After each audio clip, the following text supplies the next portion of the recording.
Motion to return to open session. So moved. Okay, any discussion? All right, roll call vote. Carla? Joe? Here. Lizzie? Yes. Renee? Yes. Corey? Here. Anna? Yes. Brianna? Yes. Motion carries 6-0. Okay. We've got some very special people here to lead us in the Pledge of Allegiance. Do you want to talk a little bit Sure. about that? So if I could have our class of 2021 retirees. Oh, we got. Sorry, we need to do roll call. Oh, Oh, I thought sorry. you said. Yeah, And we okay, need to roll call call the meeting again. to order. I reconvene the open session, the governing board meeting. There you go. One of those too. Sorry. Roll call vote? No, that's okay. Joe? Yeah, it's still here. Lizzie? Here. Renee? Here. Corey? Here. Anna? Here. Brianna? Here. Carla? We have quorum. Okay, we've got some very special people joining us for the pledge. Okay. So we do have the class of 2021 retirees with us today. So if you could please stand and lead us in the Pledge of Allegiance. I pledge allegiance to the flag of the United States of America and to the republic for which it stands, one nation, under God, indivisible, with liberty and justice for all. Thank you.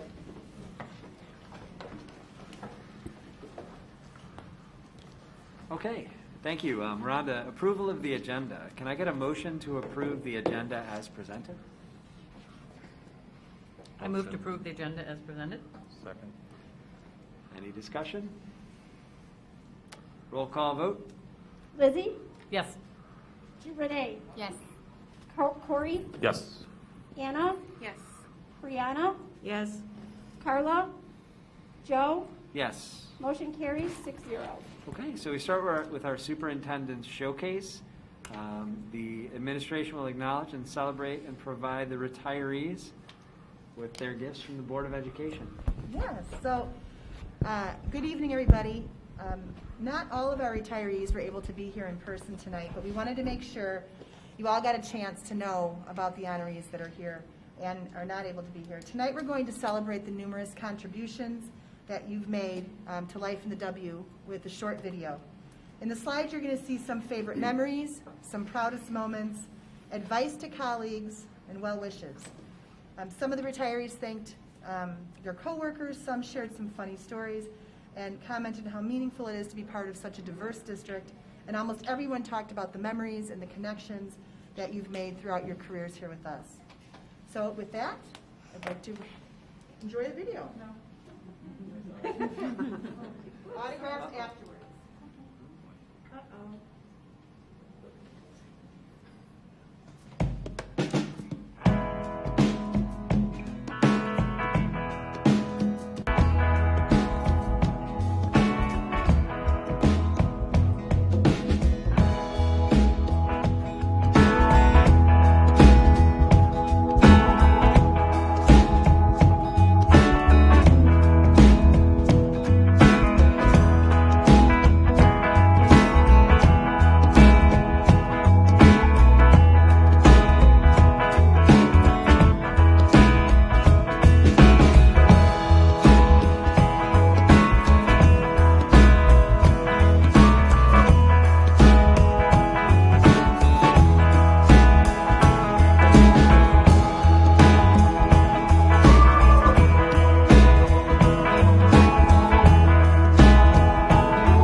is for those who inspire us today, who always lend a helping hand to help show us the way. This song is for those who see their students through the tough times in their lives. For that we say thank you. You have made a difference. You have shaped our minds. You have changed the world, one child at a time. You have always been there in everything you do. I hope that you're as proud of me as I am proud of you. This song is for those who heard the silent cries, who stepped in to wipe the tears from the children's eyes. For those who gave us a safe place to grow, a place for us to call our home. Forever we will know that you have made a difference. You have shaped our minds. You have changed the world, one child at a time. You have always been there in everything you do. I hope that you're as proud of me as I am proud of you. This song is for those who taught us right from wrong, who taught us much more than their craft to help our minds grow strong. This song is for those who guide us through and through, so that we can make a life. For that we say thank you. You have made a difference. You have shaped our minds. You have changed the world, one child at a time. You have always been there in everything you do. I hope that you're as proud of me as I am proud of you.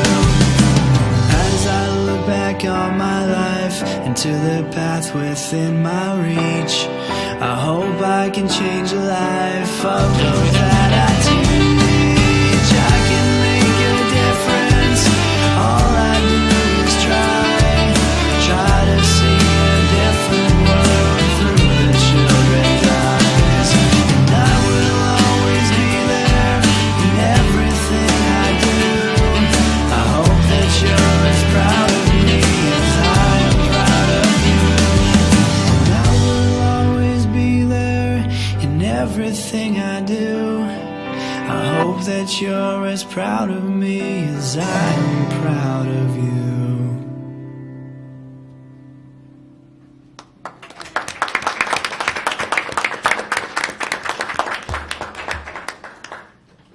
That turned out wonderful, and that was done by the retirement committee that put those together. That was wonderful. So, thank you to the retirement committee who did that.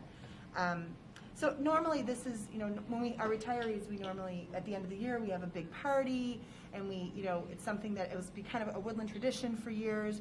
And unfortunately, last year and this year we weren't able to do that. So we thought, as a small token of our appreciation, we could at least honor you here tonight for everything that you've done. I know all of you, and it is a joy to work with you. You have just touched so many children and so many families, and reading those that was so inspirational. So thank you so much. But now what I'd like to do is I'd like to ask two board members to join me. We have a few. I'm going to talk about. Make sure you don't forget anybody. So I'm just going to stay here so people can hear me in the microphone. And Laura's going to help. So from our primary school this year, we have some people that aren't here, but I'm going to mention their names. Lori Marr and Soraya Oyos. They're both not here tonight, but they are retiring, so congratulations to them. At elementary, we have Pam Horn, Kathleen I'm going to say this wrong. I practiced. Milovanovic. Thank you. Corrine Smith, Linda Titus, and Kathy Townsend. Ann Tussing is here. So Ann, come on up. You're our first person to celebrate tonight. Ann has been at Woodland for 15 years. She's been in education for over 30 years, and she is currently a math specialist. So any words of advice, anything you'd like to say, Ann? Just love what you do. Good. Love what you do and love the kids. Wonderful. Thank you. Next, at intermediate, we have Pam Krieger, who's not able to be here tonight, but we do have Robin Heiser.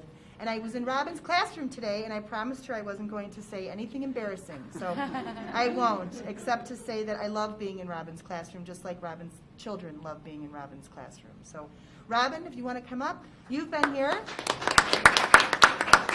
You've been here for 35 years of service, and you've been a fourth grade teacher. And you've done other jobs in the district, other grades, correct? Second, third, fourth, and fifth. Wow. Anything you'd like to share? Always remember that we're here for the children. Oh, absolutely. Thank you. Thank you, Robin. Next, we have Christine Lawrence. Christine, come on up.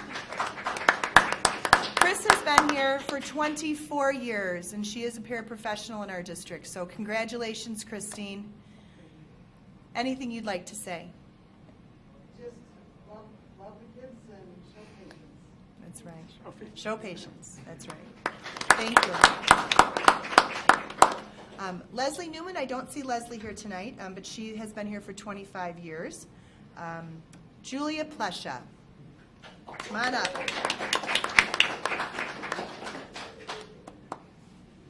Julia has been here for 25 years. 24 years. She has been our school nurse. She was our lead school nurse. She tried to leave, but I stalked her, and she came back. So we knew we needed Julia back, and she came back. So congratulations, Julia, and thank you for everything. Any words of advice, anything you'd like to share? I say just do the next best thing. Good. Well deserved. Okay, Kathy Shinners. Kathy has been here 34 years, and she's a fifth grade advanced language arts and math teacher. So any words of advice for us? At a workshop a couple years ago, I learned the platinum rule, which is treat others the way they would like to be treated, and that really resonated with me, as opposed to the way I think I want to be treated isn't always the way they want to be treated. That's And I think right. that's a good lesson. It's a great lesson. Thank you. Okay, Janet Spencer, come on down. Woohoo! 36 years of service. Janet's been a special education. Have you been a special education teacher the whole time? Yes. Wonderful. I was walking by Janet's room today, and she was too busy with her children. She had no idea I was even there. So that's how Janet's days are all the time. But Janet, any words, anything you'd like to share? Oh, I'm just fortunate to have such wonderful colleagues in our building, so they help us survive day to day. Yes. Congratulations. All right, Dr. T. Tim Terrell, come on up.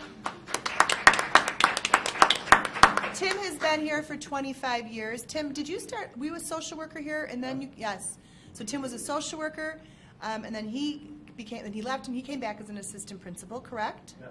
Yes, and he's currently at the intermediate school. Anything you'd like to share with us? No, just it was an honor and privilege to work here. It was an honor and privilege to have you work here, so thank you. Okay, next up we have Ginger Winky. Ginger has been here for 23 years, and Ginger is a social worker. So Ginger, we needed you more than ever this year, and thank you for everything you did. It's a great year for you to take a little time for yourself and for your family, so thank you so much. Anything you'd like to share? Thank you very much, and be kind. Be kind, that's right. Very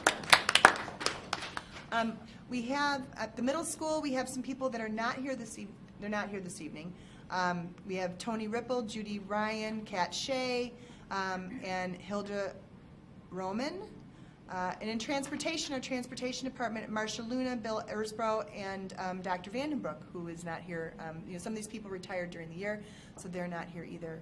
But again, I can't thank you enough. Congratulations on behalf of all of us here. you've given your lives to Woodland, and you've made impressions with everybody. Each one of you has made an impression on me.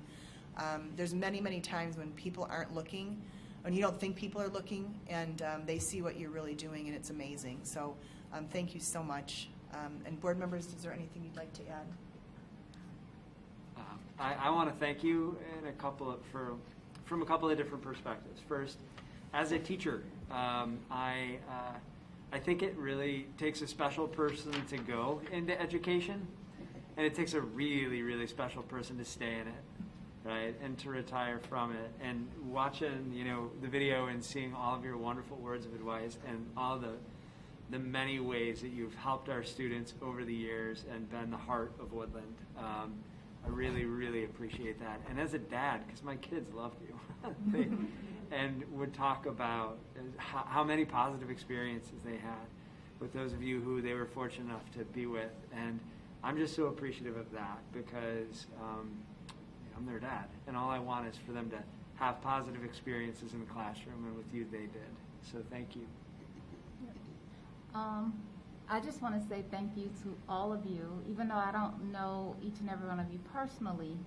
I remember moving to this district thinking, oh my God, it's just way too big.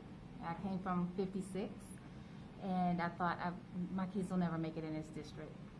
And each one of you have touched my kids and just made everything just so smooth. Down to Dr. T, I remember coming in, I never knew you were a social worker, but I remember coming in one day saying, I don't know Common Core math, how could you guys give my kids Common Core math? And you said, calm down. And I'm like, I can't even help my kids do homework. And you said, we'll get somebody to help you. Calm down. Now I know why you were able to calm me down.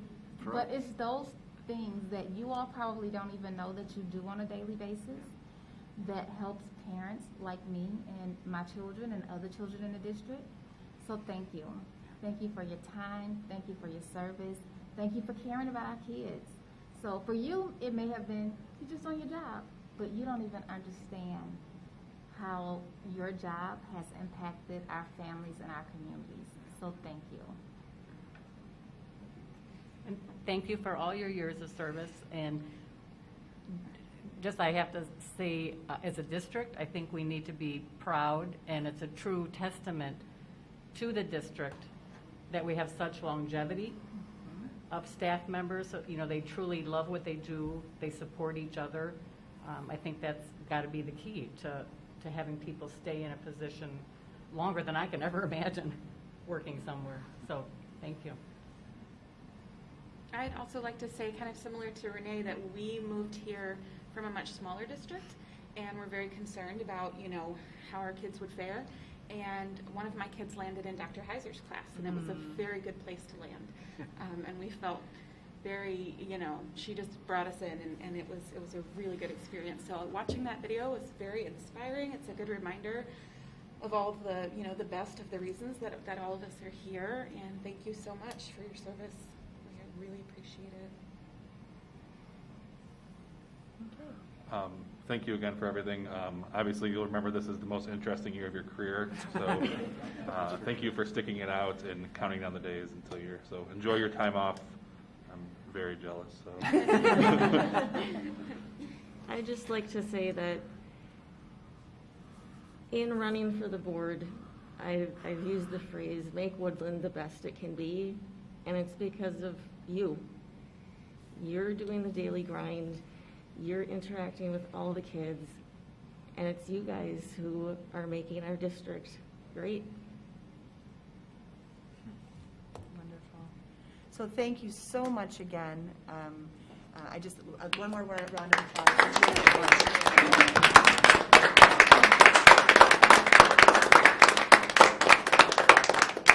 And now you're free to go play. Yeah, cool science. Thank you very much. Thank you. See you Tuesday. Thank you. Thank you. Bye-bye. Good night. Thank you. Can you get the next group in? Thank you. So this is taking a little bit longer than normal, but I think that's okay. I think so. You think it's okay? Okay. Our next group is coming in now. We've been separating everybody out in the hallway due to social distancing, so the next group is coming in now. Another fun thing to celebrate. And Corey and Anna, can you help Laura with this one? Thank you. Sure. Come on in, have a seat. We don't bite, I promise.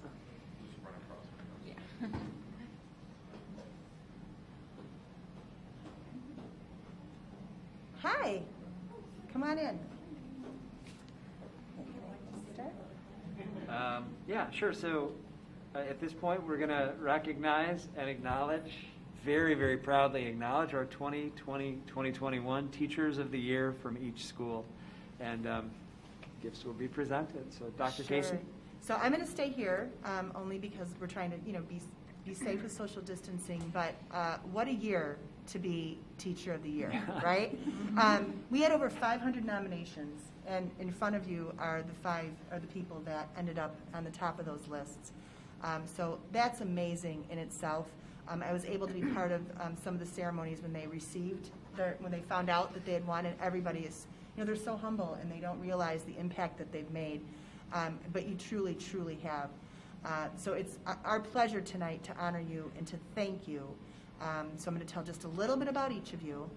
So when we do, we'll come up and we have a small token of our appreciation from the board, okay? So first, Amber. Amber Butel is from primary. Amber has been a kindergarten teacher at Woodland Primary for 7 years. She has a master's. You can just stay right here. It's okay. Come on up, maybe so they can see you in the camera. There you go. Now you just have to give about a 15-minute speech. Just kidding. Just What's kidding. your secret? Just Katie Howell has to do that. She has a master's degree in early childhood leadership and advocacy, and she is known at Woodland Primary for her innovative approaches to teaching. She's been nominated for Teacher of the Year 5 out of the last 7 years, and she has been the Woodland Primary winner twice. Wow. So congratulations to Amber. Thank you, Amber.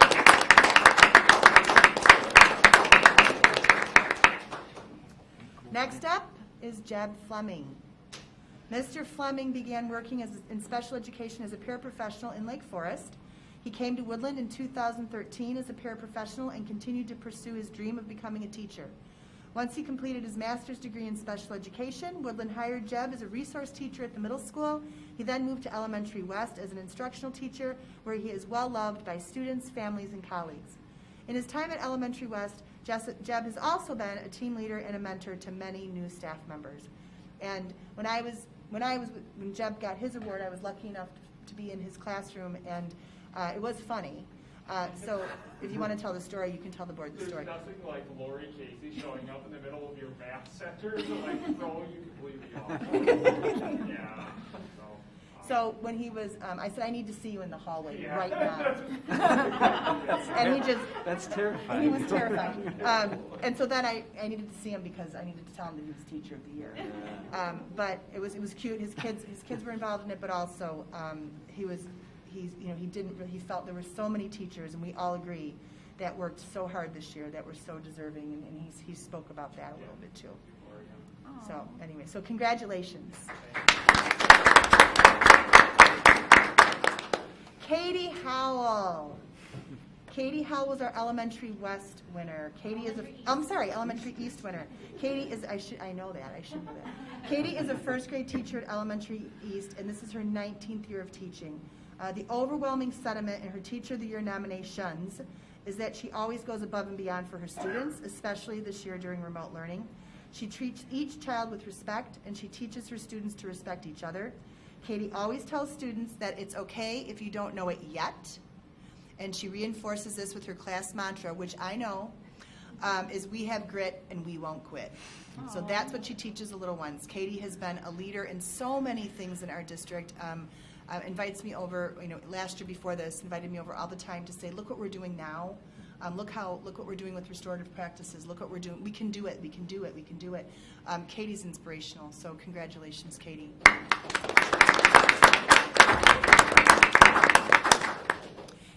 Jane Weiland from Intermediate.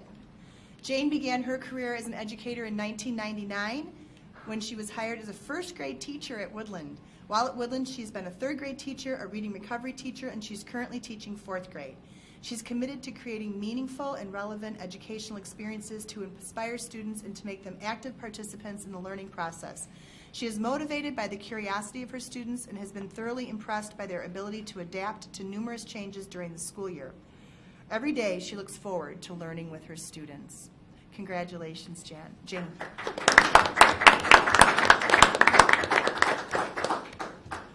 And last but certainly not least, our not only the middle school teacher of the year, but the Gurney teacher of the year, Mrs. Joy Barb Connect. So Joy and I have known each other for 20, well, I don't know how that happens because we're like 20, but we've known each other for a long time. And I just want to read to you some of the things that her students were on her nomination forms. She's always happy, optimistic, and laughing. She has a positive attitude towards teaching, and her positivity spreads to her students. Mrs. Barb Connect is always able to relate to students effortlessly. She understands the situations we may be facing, and she's empathetic about it. I feel safe, and I feel comfortable when I'm in her Google Meets. She respects her students, and she's always asking for our input. She understands that we have thoughts and opinions, and she makes sure we're involved as much as possible with what's happening in our classroom on a day-to-day basis. And then I had to share what Joy wrote when she found out she was nominated. I have a wonderful team that supports one another, and I'm very lucky to have found them. I love teaching 8th graders. They're at a crossroads in their life. And if I can help them make good choices for themselves and teach them to work hard and be kind to other people, then I have done my job. I try to teach them through the guise of history to leave this world better off than when they got here. I hope I'm doing that. That's right. You are That's doing just that. right. Yeah. Congratulations.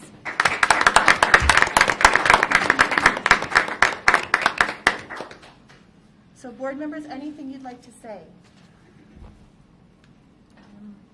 Congratulations.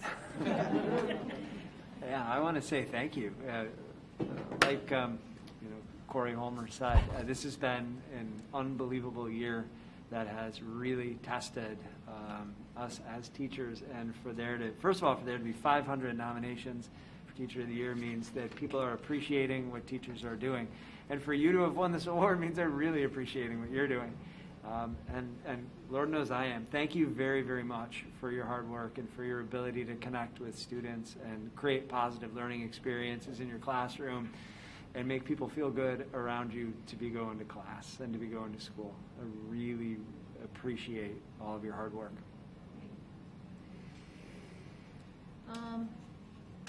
I will say thank you is not enough.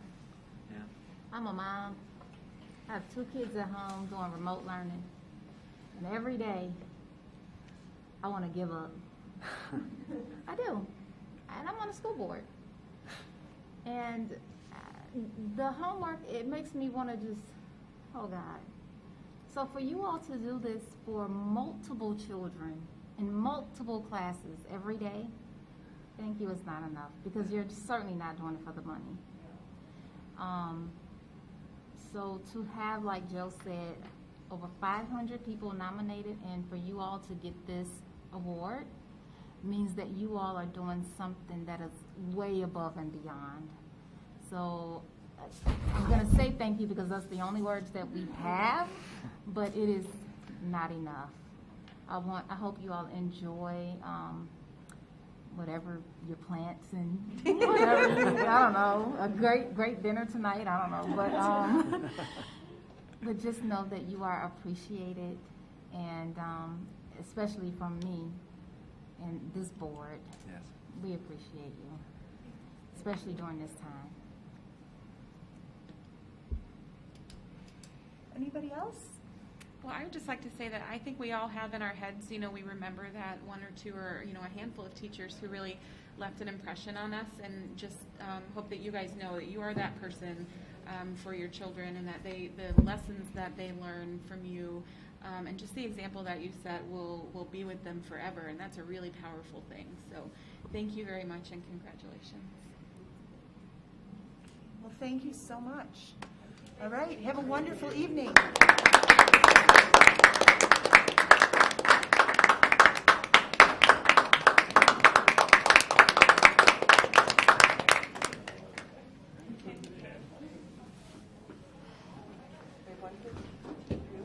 Okay.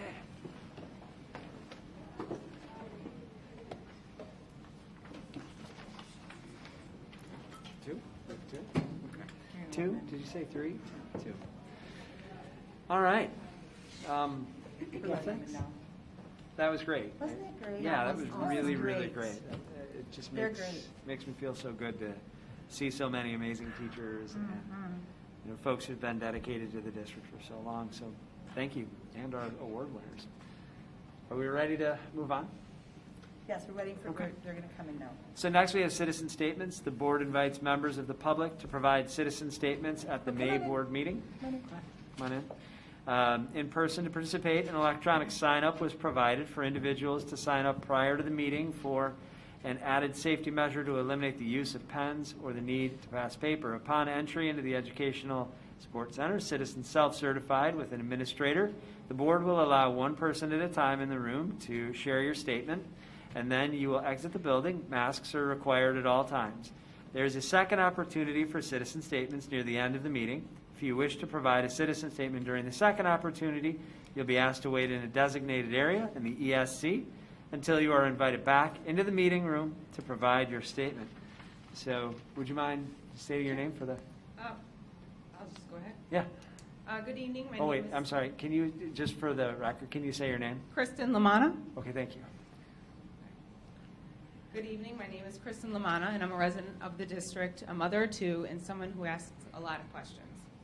One question I can't seem to get an answer to is how the board feels about critical race theory. So I'm here to voice my opposition to it. While we've all been busy raising our kids to know right from wrong, to work hard, critical race theory does the opposite. It teaches that regardless of how hard you work, equity says we all have to get the same outcome. It says we all have to get the same outcome, and whether or not you do the right thing, your intentions are racist. While we teach our kids that diversity is a beautiful thing, critical race theory teaches that we must judge people and divide them by color. It seems our kids are being taught what to think and not how to think. Instead of teaching equity, we should be teaching equality. Instead of teaching critical race theory, we should be teaching critical thinking. The administration needs to go back and focus on the fundamentals. In 2009, nearly 92% of fourth graders met or exceeded math standards, compared to only 34% meeting or exceeding the goals in 2019. That's a 58% decrease. What's not decreasing are property taxes. Instead of spending valuable resources on divisive misinformation, such as the equity consultant who shares racist articles online, we should be investing into the fundamental education of our kids. I don't want my kids to learn that America is a racist country, nor do I want my tax money paying for an equity page full of articles telling them they are born racist, privileged, or are oppressors. MLK looked to a day when people will not be judged by the color of their skin, but by the content of their character. Critical race theory discriminates by skin color. It's dishonest, divisive, and has no place in our schools. With great power comes great responsibility, and you all have a great responsibility to make sure our kids are getting a solid education without ideologies, politics, and division. Thank you.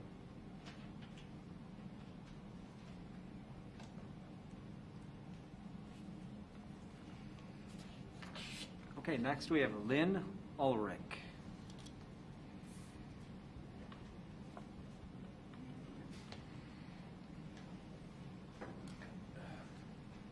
Hi. Hi. Could you state your name, please? Lynn Ulrich. Yeah, go ahead. Okay.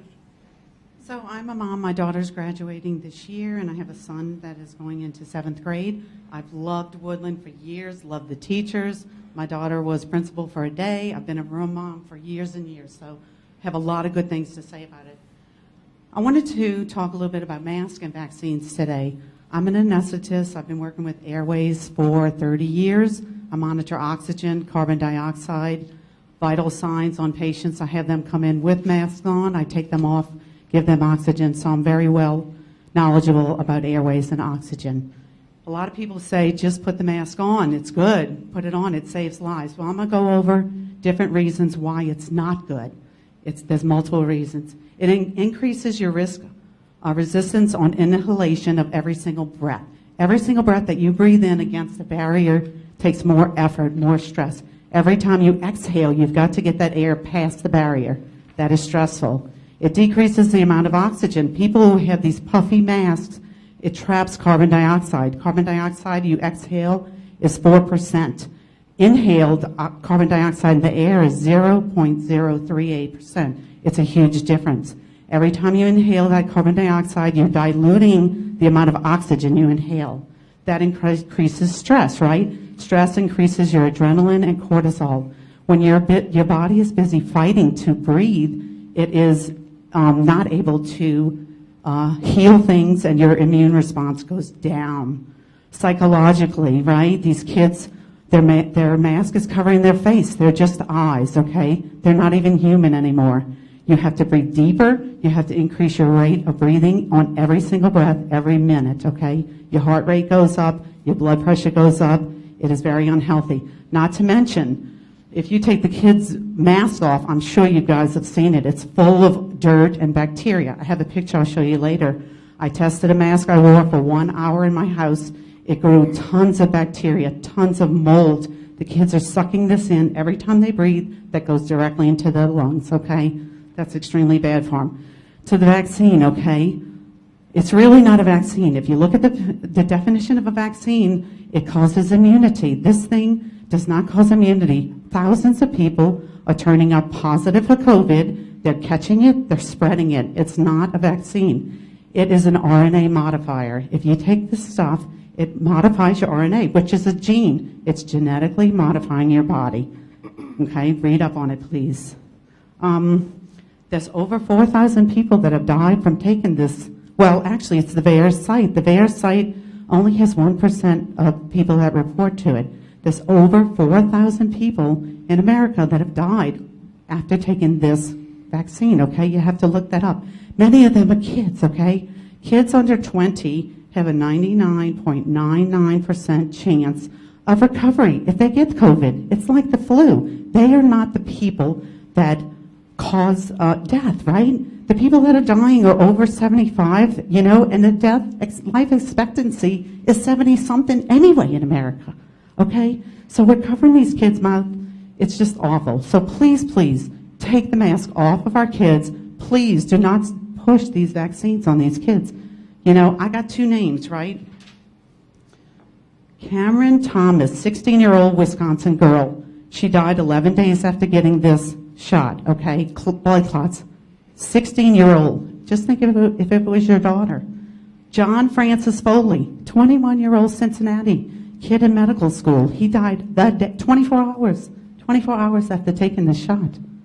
I mean, this stuff is really bad. Please look into it more. Thank you. Thank you. All right. Can I just say something real quick? I'm not sure what our mask policy is for the building, but can we take a look before we let people in?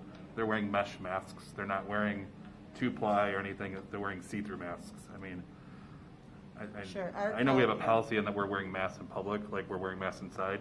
If we're allowing people to come inside, I'd appreciate if they were wearing 2 layers, 3 layers, whatever it is that we're asking. Okay, whatever the board would like us to do. Not a see-through mask. Huh? Not a see-through mask. Both of them were see-through mesh masks. Those were masks. Those were appearance. I mean, that's so. Okay. So is that what you'd like us to do moving In the forward? future, if we have public statements, I would appreciate, if we. Yeah, we just need to clarify our mask policy. Yeah. Okay. Thank you. All right, so we're going to move on to status of requests from board members, recap future board items, correspondence. The first, correspondence to the board and direction on response. There were several correspondences to the board for the month of May, one of which required a response from the board, Kristen Lamanna. Draft response has been provided. See any need for changes? I don't. Okay. Hearing none. The next is receipt of Freedom of Information Act requests. There were no Freedom of Information requests for the month of May. Right? Okay. We're on to consent agenda. Detailed description of the consent agenda was in your board packets. Can I get a motion to approve the consent agenda as presented? I move to approve the consent agenda as presented. Second. Any discussion? Hearing none, roll call vote. Renee, Yes. Corey, Yes. Anna, Yes. Brianna, Yes. Carla, Joe, Yes. Lizzie. Yes. Motion carries 6-0. Okay, thank you. Next, action items. Can I have a motion to approve room 27 at Elementary East as the Pat Termini Memorial Speech Room? So moved. Second. Okay, any discussion? Would you like to? I'd just like to say on behalf of her husband, I'm sure he'd be very grateful for this. On behalf of Pat, who I'm sure is probably watching this board meeting now, it's very much appreciated. And it also should be known the board through our policy committee, we have it on the agenda to, in the future, determine how memorials will be handled when we have requests from families. So that's something that the policy committee will be discussing. But for tonight, on behalf of her family, I'm sure they'll be very grateful if this is passed. Very special. Any questions? Okay, roll call vote. Corey, Yes. Anna, Yes. Brianna, Yes. Carla, Joe, Yes. Lizzie, Yes. Renee. Yes. Motion carries 6-0. Okay, item B is the approval of a one-year extension of Envision 2.0 for grades K through 5. Can I please have a motion to approve the purchase of Sava's Envision 2.0 2016 at a cost of $107,137.08 for the support of math instruction for all kindergarten through 5th grade students? So moved. Second. Discussion? Anything to? No? No? Okay. Roll call vote? Anna, Yes. Brianna, Yes. Carla, Joe, Yes. Lizzie, Yes. Renee, Yes. Corey. Yes. Motion carries 6-0. Okay. Item C, approval of one-year Glencoe math for grades 6 through 8. Can I please have a motion to approve the purchase of McGraw-Hill's Glencoe math at a cost of $49,317.30 for the support of math instruction for 6th through 8th grade students? So moved. Second. Discussion?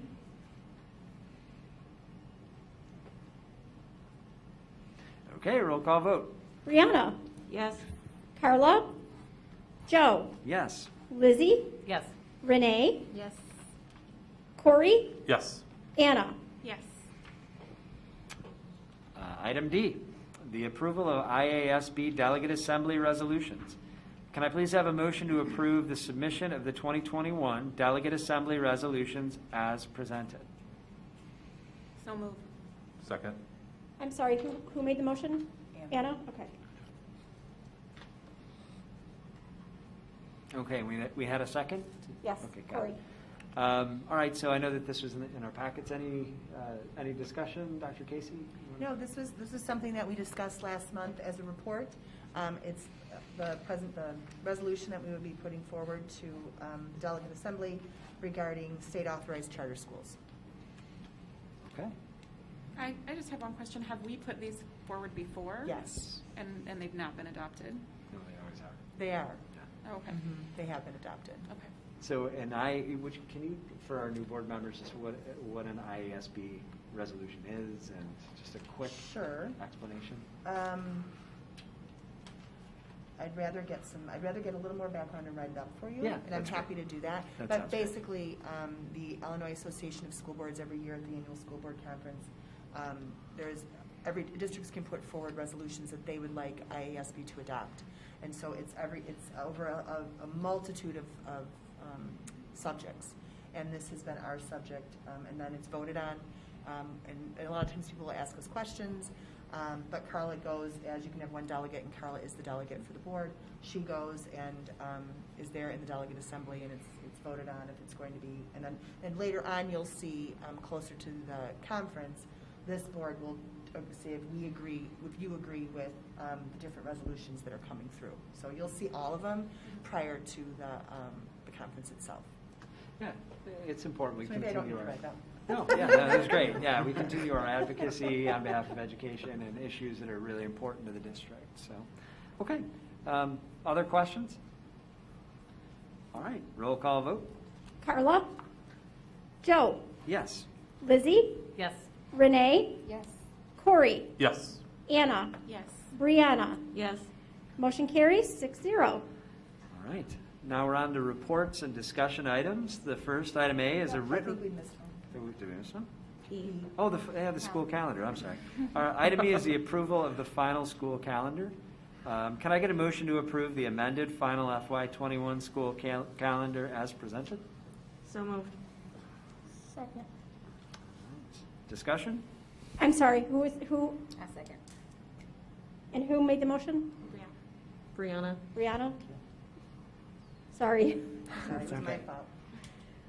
No, I missed it in the first place. That's on me. Discussion? Roll call vote? Joe? Yes. Lizzie? Yes. Renee? Yes. Corey? Yes. Anna? Yes. Brianna? Yes. And Carla? Motion carries 6-0. Okay. I just wanted to check and make sure our resource officer was here, and he is here. Is that correct? Okay, can you have him come in? Oh, okay. We want to get the PowerPoint set up. Sure. If you want to start and Yeah, absolutely. So now we're on to reports and discussion items for real this time.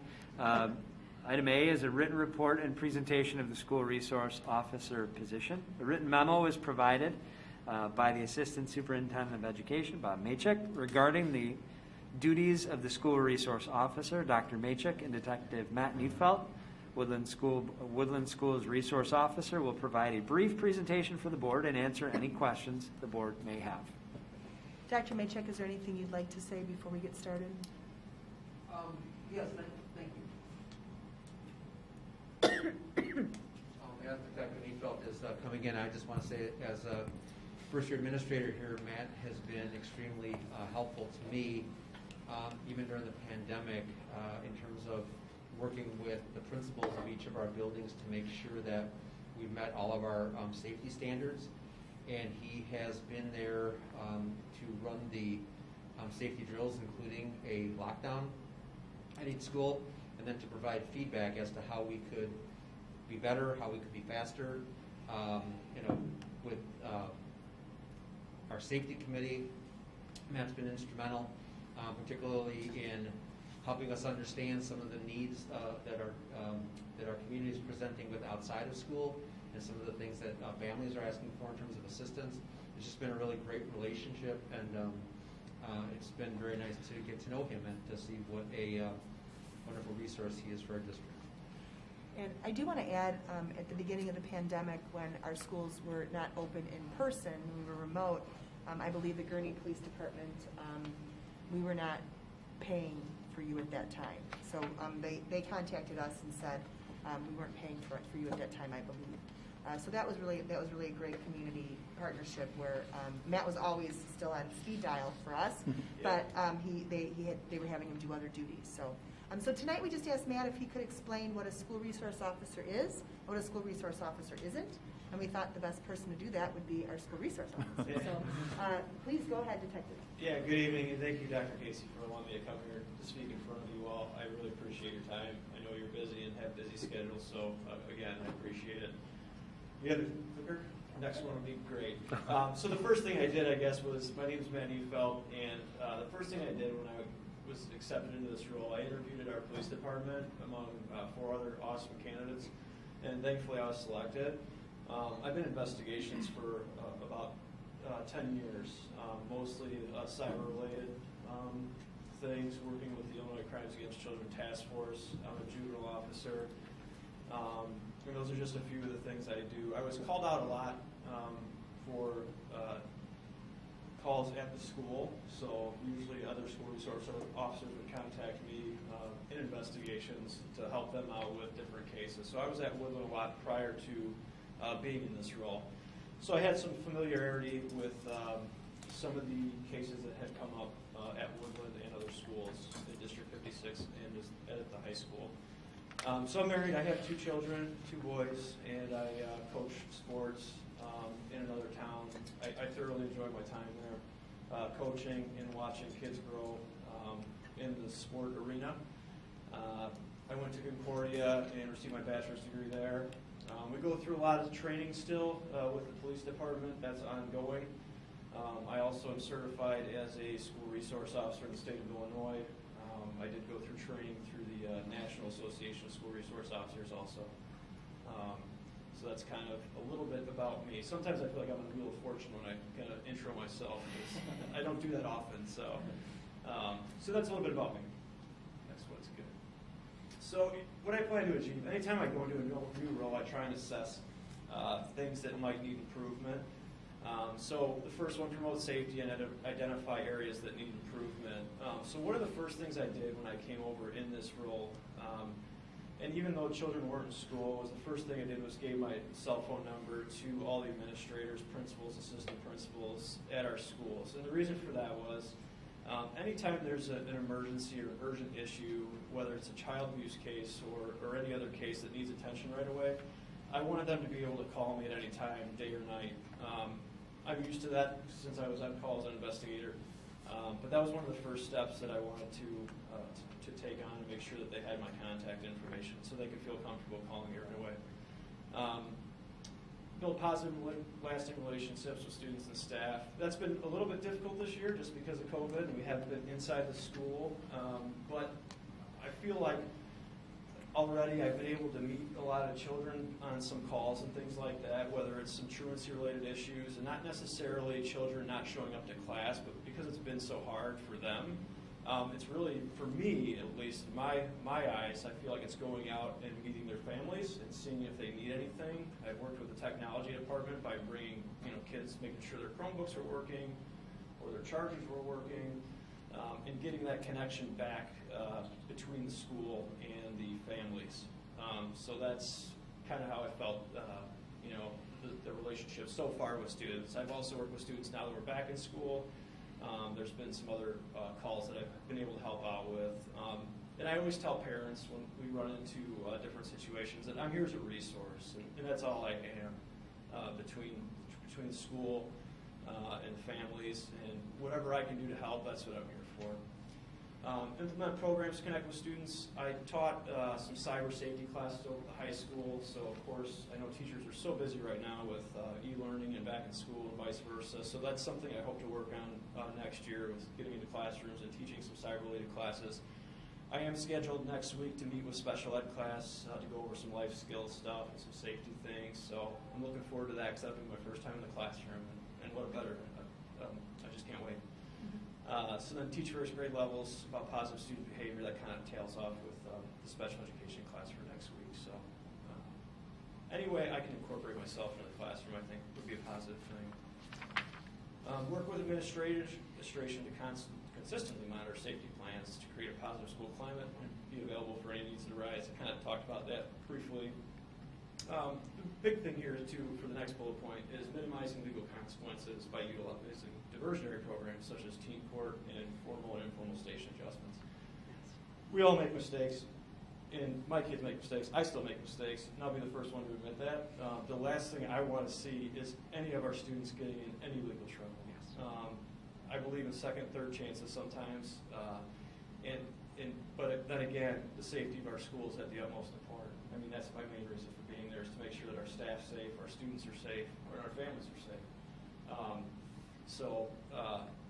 Could it happen? Absolutely. I won't be the one to tell you that it won't happen, but that's the last resort for me personally, just based on my experience. And I touched on incorporating myself into the classrooms. So anyways, overall, in conclusion, I just want to say thank you. I am very honored to be in the position that I am. I feel like I worked very hard to get here. It's kind of become full circle for me since I first started my college education and secondary education, and now that I'm here, it's very honoring, and I'm humbled to be here, so I appreciate it. So if you have any questions, if it's not today, she's got my cell phone number, so you can feel free to call me with anything that you might have questions about. Questions? When school's in session, do you wear your civilian clothes or your uniform? No, I wear a uniform. There's been some discussion about that and this was brought up by myself because I just attended the National School Resource Officer training, and they had recommended that we dress down like this so that we're more approachable with students. The issue that we haven't, it's on one of my things on my agenda is to discuss with my administration is maybe converting to a uniform like this. The problem therein lies is all the stuff that we are mandated to carry and where that would all go. So that is one of the issues that we're looking at. So. And Renee, I can recall that was a directive from a previous board, was that they wanted the police officer that was in our schools to wear a uniform, to have a police car and to wear the police uniform so the students knew that he or she was a police officer. Right.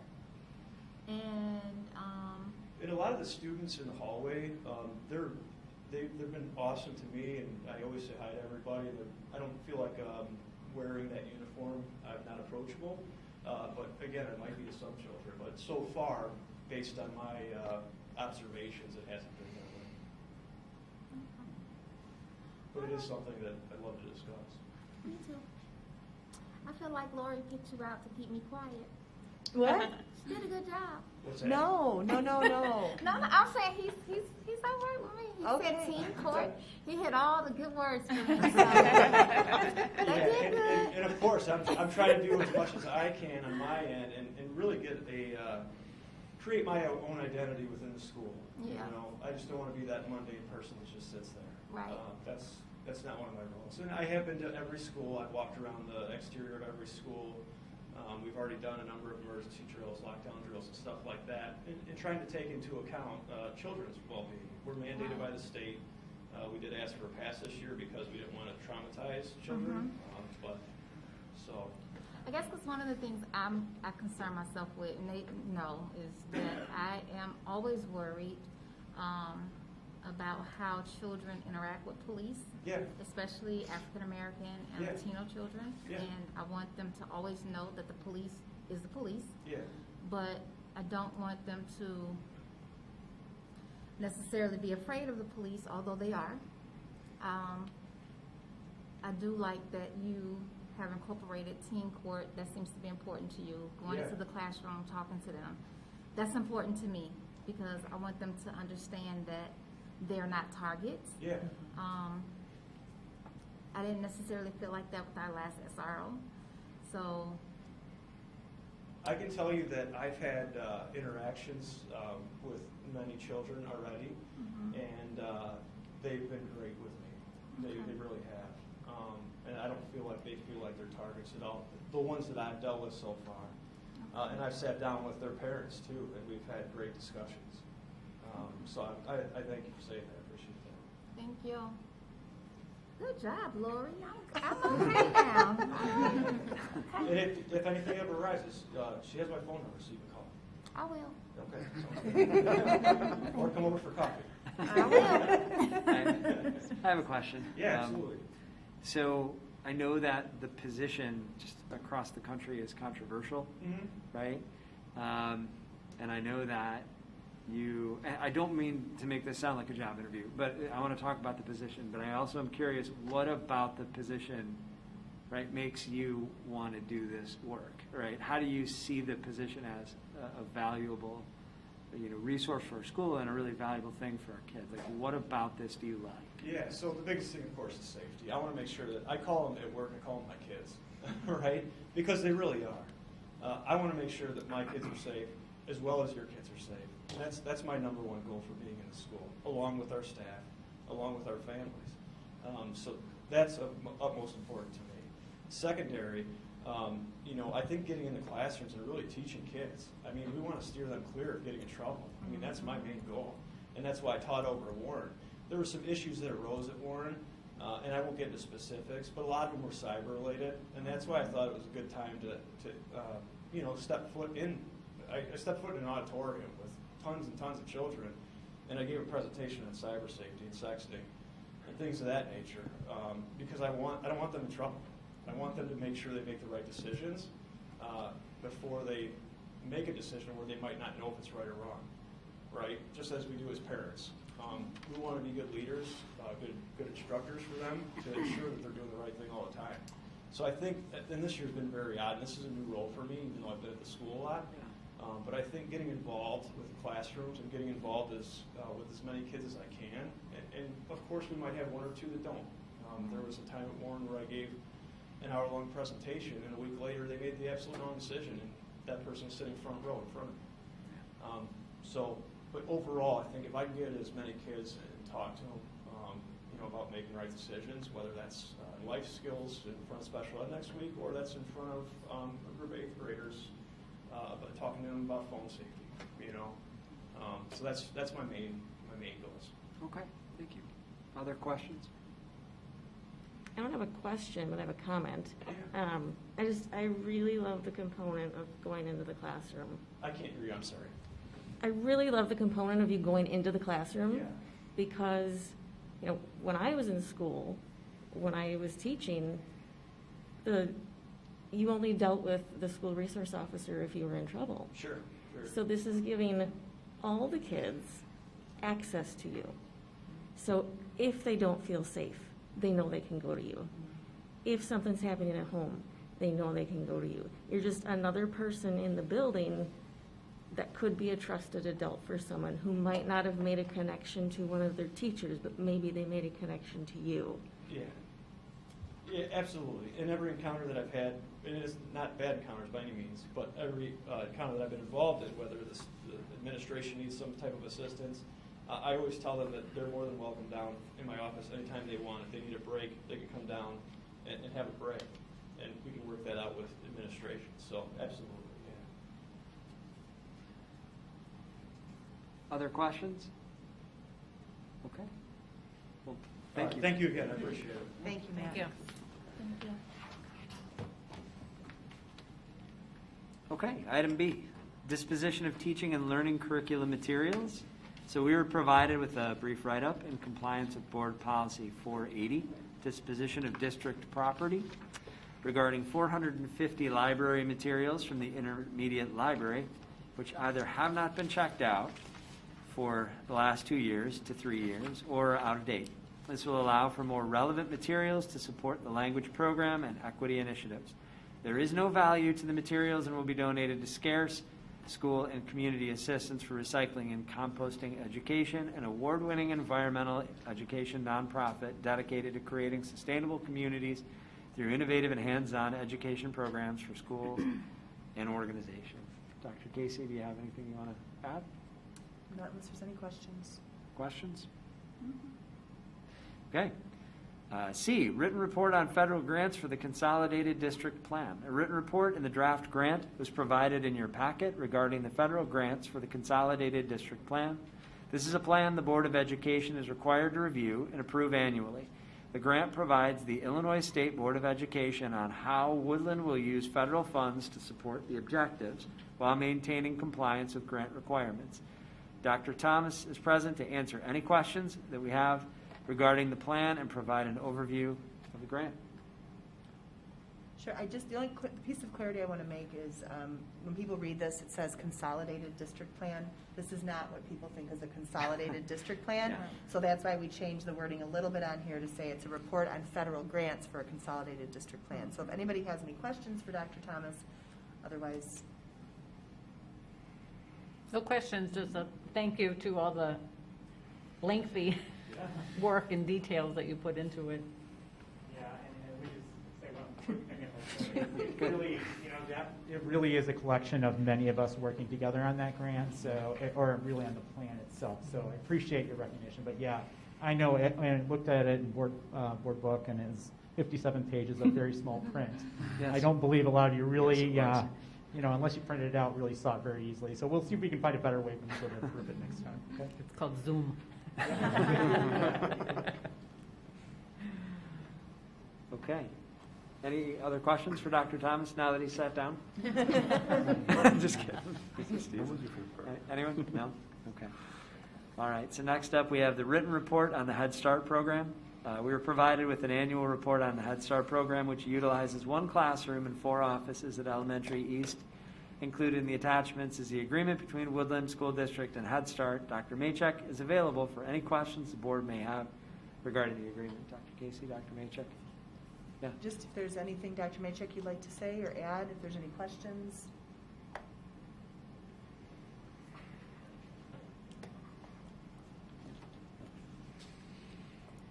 Hi, I will say that it's been a really great experience getting to know Mr. Cruz and the Head Start program. They provide a valuable service to the entire community. 7 of the 11 students currently enrolled are Woodland kids. And from my perspective, it's great to sort of get all those kids on our radar, and we can start getting the resources and supports that those children and, more importantly, their families may need before they actually start in District 50. So it's been a really good relationship, and I'm sorry I don't have a larger frame of reference because, again, as my first year, I understand in the past the enrollment has been much larger than 11, but we're certainly looking forward to working with them next year, and they're looking forward to being back. So, thank you. Okay. Next up, we have a written report on the preliminary budget. So Chris Bobak has provided a written report on the preliminary 2021-22 budget. Over the next several months, the board will review the budget multiple times prior to its adoption in the fall. Chris, you want to say a few words, or should we move right to questions? I guess, do you want me to get, you know what, I'll say a few words. This is a preliminary budget. I'd like to stress the preliminary portion of that. You'll see a report that I'll do that will be voted on and approved hopefully in June. Then also we'll do one in August and one in September. We're in for another interesting year. We're not quite out of the woods yet with everything that's going on in the world. Thankfully, our local revenues, which are our largest source of revenues, are going to return to some semblance of normalcy. So they're talking about doing distributions and collections as well as they used to do pre-pandemic, which is good because last year there was a lot of delay. They actually delayed a lot of the payments to the spring of this year, which just has not happened.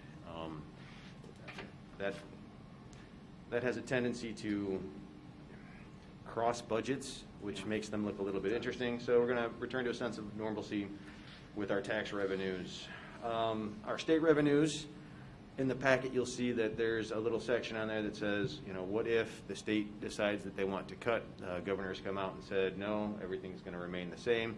They're not going to have the increase in evidence-based funding that they had promised at the onset of evidence-based funding. They haven't done that for the last couple of years, but obviously we're in a different situation financially. The pandemic doesn't help out at all. I just got word that the governor, or not the governor, but the state is looking to cut $1.3 billion out of the expenditures. And typically, education's on the chopping block when that happens, although there's been some conflicting reports. You can see in here what a decreased evidence-based funding might do for us. It actually kind of doubles up with us because half of our money goes to the charter school.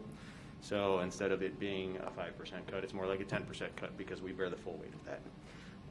I will keep you updated on anything. Well, you'll hear from me just about every month anyway, so you'll hear all of that good stuff. Categorical grants, I had those return back to 4 payments. Last year I had them at 3. The state already is at 3 payments this year. Hopefully they get the 4th one in. That would just be fantastic for us. They'll still be behind, but they're always behind. So as long as we get the payments, and as long as they don't cut the payments out. ESSER funding, that's one of the big ones. It's a multi-year grant, so when do we want to spend the money? We don't have to spend all of the money right now. ESSER 1 came out. We spent all of ESSER 1 because it was $400,000. It came out last spring. ESSER 2 is $1.7 million. ESSER 3 is estimated at $3.8 million, so $5.5 million total to spend. That's quite a bit of money. It is to be spent over the course of this year and the following year. So we do have some time to spend it, and we have time to amend each of our applications as before the deadline for each of the expenditures, ESSER 2 being in 2022 and ESSER 3 being in 2023. I can tell you right off the bat, we've had some meetings. We've met with the leadership team. We've met with the educational leadership team, obviously the district-wide leadership team, and with the union. We've talked about where spending might, what we'd like to see. And you're talking about areas where you're looking at safely bringing students back to school. You're talking about unfinished learning. You're talking about the digital divide. You're talking about social emotional. Those are the four components, the four main components that they want you to focus on. So we've created a list, and that list will probably be an ongoing list as we learn new things and maybe have some new ideas. And we just kind of not necessarily took a straw poll. We went through each of the items with each of the groups to try to determine what are our needs and what are our wants. So we're going to try to set something up for you to give you a little bit more clarity in June and let you know where we're landing, maybe not with all 5.5 million. I can tell you that I want to put as much of the things like PPE as I can into FEMA. Right now, FEMA just denied one of our grants. It was for the air purifiers. They said that technically didn't qualify, which did not make me happy. But in there it clearly states, when you read all the regulations, you talk about, gloves and masks and gowns. So all of that stuff we've been shifting over to FEMA, but that's going to end in September of this year, at least the 100% portion of it. So it's a different story what we're going to do with that. Expenditure-wise, we're looking at filling some of the positions that we didn't necessarily fill last year. So even though technically our FTE had been reduced when we came up with the staffing plan, we're going to have more people in. So we're going to see additional expenditures in staffing, subs especially. Subbing next year will probably be a big issue. I will put a little bit extra into the plan due to the anticipation of us coming back fully in person next year. Good news, medical and dental insurance actually went down. That's a rarity. We're talking about 4.9% for the HMO, PPO at 1.1%, so that's good news for us. Our liability insurance went up. We've had a few leaks again this year, so probably next year it's going to go back up again as well. Actually, we got an update on our workers' compensation insurance. It went down. It went down significantly. So the combination of those, I had them up at 50,000. Put a negative sign in front of that, and that's probably closer to where we're going to land. All in all, when we go through everything, I guess you take a look at that final page, and you'll see that there's going to be a $7.2 million deficit, and that's it's an eye-popping number, except for the fact that 6.2 million I've got allocated to capital projects. We've got a very large middle school roof, and we've got some other larger projects that we're going to take care of, and also we've got money for our one-to-one computer leases at nearly $600,000. So you're actually looking at more like a $500,000 deficit for our operating funds. So not nearly as bad as that 7.2 million. And all of this will be refined as we go along. Questions? That was the briefest overview I can do. Chris, can you just talk just for a second about when the ESSER funds end, they end? When the ESSER funds end, okay. So this is the big thing with the ESSER funds. $5.5 million does not last forever. When the ESSER funds are gone, they are all gone. So if we use ESSER funds for things like FTE, we need to be aware that the FTE that we're using it for, and for the purpose and the spirit of ESSER, they should last the lifetime of the grant. So if we're bringing in staff, i.e. something like social workers maybe, for additional help, the spirit of the grant says you bring them in to provide extra support, and when that extra support is no longer necessary and the grant money runs out, then the FTE should, in their eyes, technically go away.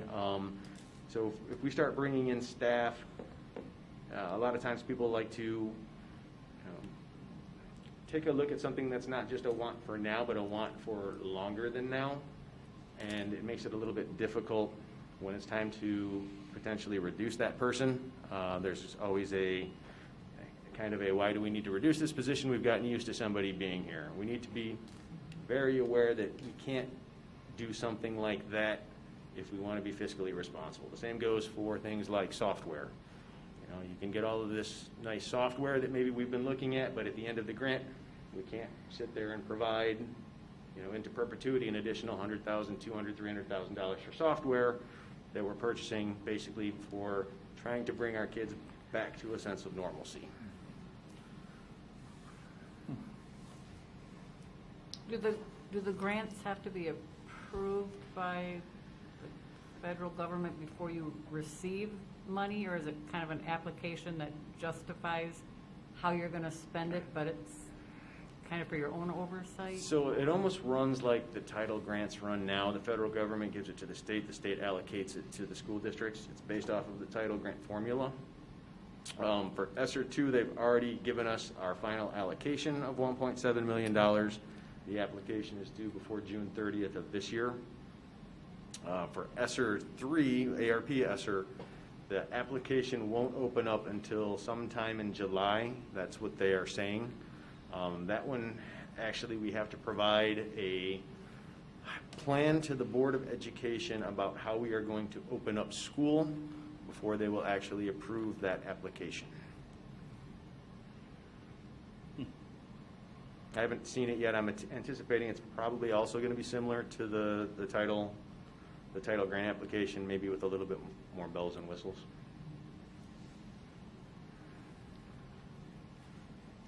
Any other questions? I just have a couple of things. First of all, I really appreciate how responsible we're trying to be with this funding coming in. I think that and listening to you, we're definitely trying to do what's best for the kids, learning recovery, and focus on getting people back to a sense of normal school and be safe. And I also appreciate that we're doing this with an eye towards not putting the district and frankly the school board in an unbelievably difficult situation if we commit the money to things that we don't have the financial resources for long term. I think that that's a really important thing. So I feel like it's important to acknowledge that and that we're hearing that because it's a big piece. And educate people about the fact that that's why we can't add those kind of positions, because you can't, fund them for perpetuity. People need to know that. Yeah. And use an important discretion with what we can do. Okay. Anything else? All right. Thank you. Written report on lunches for Gurnee School District 56. We have a memo provided to the board from Chris Bobeck with background for providing lunches to Gurnee School District 56. This is a practice done several years ago, and District 56 is looking into the possibility of reinstating the program with service beginning at the start of the 2021-22 school year. Can you provide any additional information, Chris? I was contacted by 56, and the inquiry was, would this be something we would be willing to do if their board and if their analysis of their operations would allow for it. And I know I had to talk to some because I know we've done this in the past. In the report, it'll tell you how we did it. I don't think we would do it any other way. It would be just they would provide transportation for the food. There would be a little surcharge on top of it that would go into the invoice that we gave to 56. This is just in anticipation. This is not something that's going to be set in stone. It's to help a district out that isn't part of the national school lunch program. With how they're doing their lunches right now, they will be able to become part of the national school lunch program if they get their services through us, because we are part of it. They would qualify with their students, and also they'd be going through an approved service provider in Arbor. So I was going to say, Carla would probably be the only one that would have actually been familiar with the program when we were running the program. It really wouldn't be, for us, all we would be doing is just taking invoices and making them and giving them to Gurnee. Really no disruption in any of our operations. So I wanted to bring it before the board. I know that they're going to bring it before their board, and I would anticipate that they would have to make a decision before July if they wanted something up and running by August. In manpower, we have staff that can do that extra work. So it wouldn't be on us, it would be on Arbor. Oh, yeah. And they would be able to do it, because I honestly feel like the numbers that I was given, like the counts of food that was, 500 to maybe 600, something like that, Arbor could supply that. In addition to that, we might ask Gurney to share the cost of our district Arbor. What's the right word for him? The one who manages our district. We'd probably be asking for a little bit of that as well, because it would consume some of his time. Okay. Other questions? All right. Item G, written report on hybrid learning update. Dr. Casey provided a written report updating the board on hybrid learning since April. The report includes information on the number of positive quarantine cases as of May 11th, an update on summer school and classroom relocation. She also provided information and themes on the focus groups for parents and students, which were held in preparations for the 2021-22 school year. In February, the board asked for monthly updates on student engagement, which is also included in the report. Is there anything you'd like to add? No, nothing I'd like to add. If there's any questions, a couple of things I'd like to highlight. First of all, as you obviously know, our case count is going down, so that's wonderful news. And it's still pretty current from the numbers that are in here from last week. Really great news about summer school. We have 478 students in our Wildcat Summer Adventure Camp, and we weren't sure if we'd be able to staff it, but we're able to staff it. So we're really excited about that. And Jordan Anderson and Dr. Maychek have come up with a great program for the summer that we hope are going to meet the needs of parents and students. So it's the first that we've ever done. So we're really excited about that. Same thing with our extended school year for our special education students. I think that's at the time of this writing, we're still looking for a couple of positions, but we have another 129 students that are eligible for that. So we're very excited about using some of our money to allow these families and these students the opportunity to do that. So just want to thank them for all the hard work they did to get this up and running. It's not an easy task because they still have their day jobs trying to do. So this was great. We ran some focus groups, and you read what was in the focus groups. And what happens is we did a thought exchange with our staff. We did a thought exchange with parents, which we're finalizing now. We did some parent focus groups, and we also did some student focus groups. So I ran the parent focus groups with Dr. Wells, ran one for special education. Elizabeth Sanchez-Pezzi ran one in Spanish. And then Dr. Maychek ran one with our students. So it's one of our largest student focus groups that we've ever done. Dr. Maychek had 158 students that he spoke to between being in person and remote. And some of the answers, he took the questions that we had for the parents and made them more appropriate for students. But it was great to hear what the students had to say and how they felt. So what happens is we take all of this information, and as we're trying to put our plans together for next year, we really try to incorporate all of it together and to see what correlates and what doesn't. So that was just really, it was great to read and great to hear about. Moving forward, again, we're working on, we're trying to find options for next year. Obviously, we're working on 5 days a week, everybody back. But one of the things that did come out in our focus groups and when we sent a non-binding survey to parents there are some parents that are very interested in remaining with a virtual option for one more year until their children can be vaccinated, whether it was for their children or for somebody in their home. So we've spent a lot of time, as all of my other superintendent friends have been spending a lot of time trying to determine how that will work, working with the Illinois State Board of Education, working with our attorneys to see what we can and can't do. So more to come on that, but that's something we've been working on constantly. We continue to meet to discuss all the logistical and systematic preparations for next year. It's not easy to bring back everybody and still under the guidance that we're under now. To keep children 6 feet away at lunch, it's not easy, so we're constantly trying to do what we can. The principals are amazingly creative, but we're trying to do whatever we can to remove barriers for them. and their staffs, but that's something we're continuing to work on.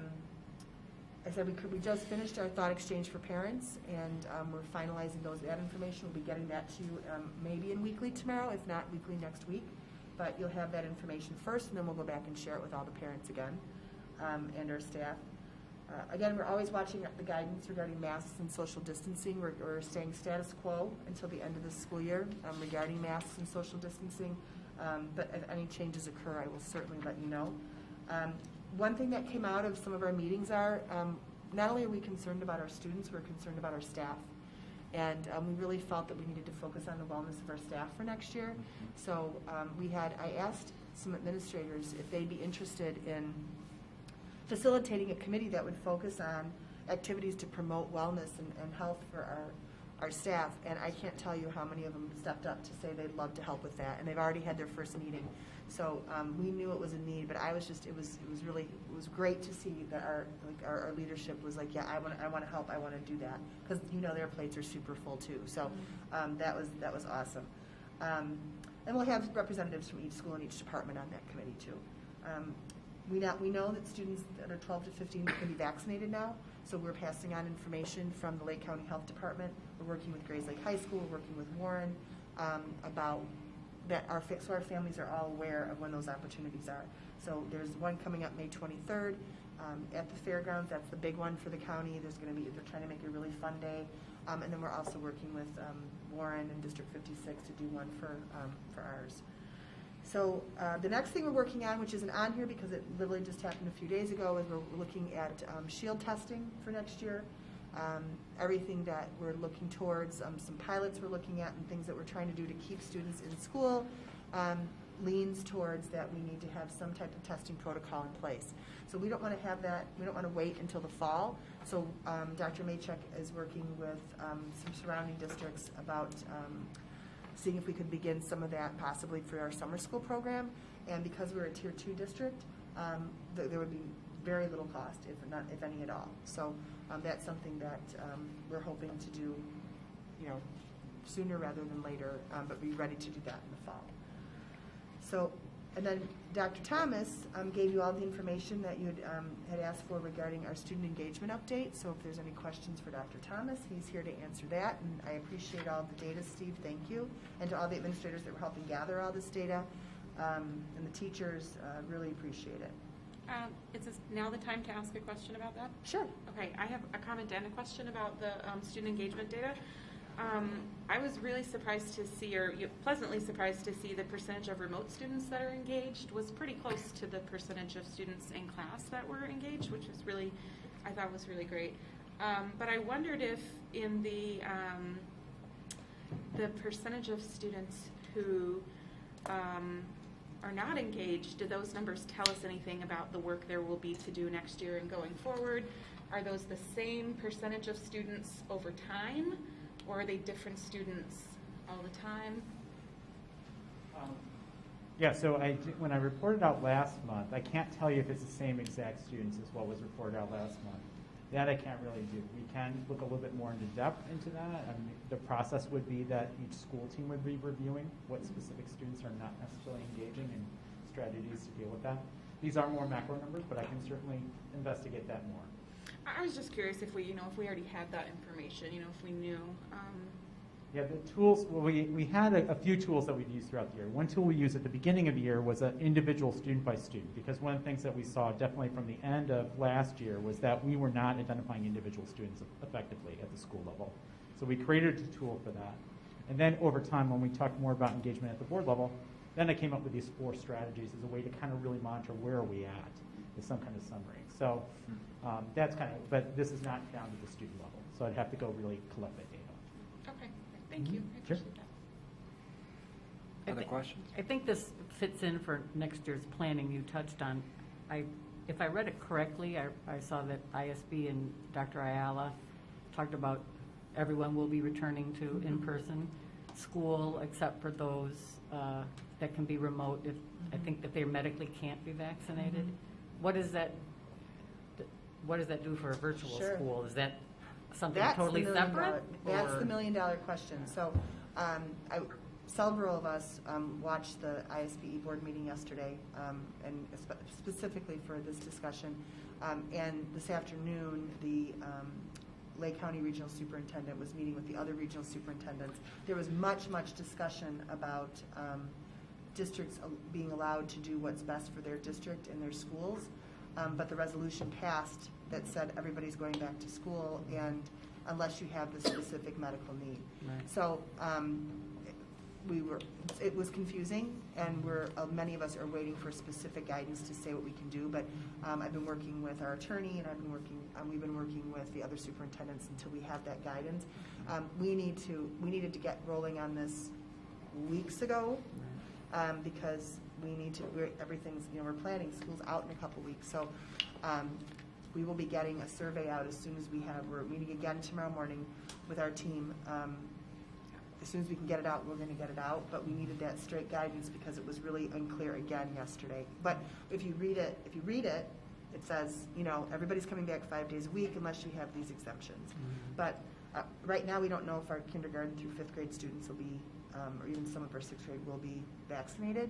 So those are the parents that have said, I still am not confident. I want my child to go back. Can you offer something for one more year?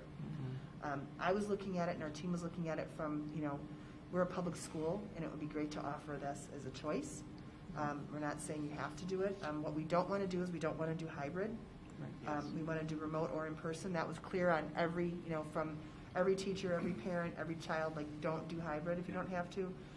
So that's what we're really trying to do, is if we're for sure going to try and come back 5 days a week, everybody, but we'd like to perhaps offer this other program if we're legally able to do so. Thanks. Other questions? This is the last written report on hybrid learning of its kind, right? This is it. Right. This is it. So, Right. okay. Okay. So That's great. Yeah, I know. It's great, and I at the never same thought time, that. I don't want to Okay. miss this milestone, because what a year. That's great. Wow. Okay, so thank you. Thank you to you and your team, and for all of the different things that have become a part of your job description over the past year that you probably never imagined. Thanks to our teachers, and thanks to our families. This has been quite the odyssey that we've gone through together, and I just really appreciate that. So thank you. And some great things have come out of it, and that's what Yeah. we're trying to focus on as we move into next year. We've learned some great lessons, and there's some things we can now do better. Yeah.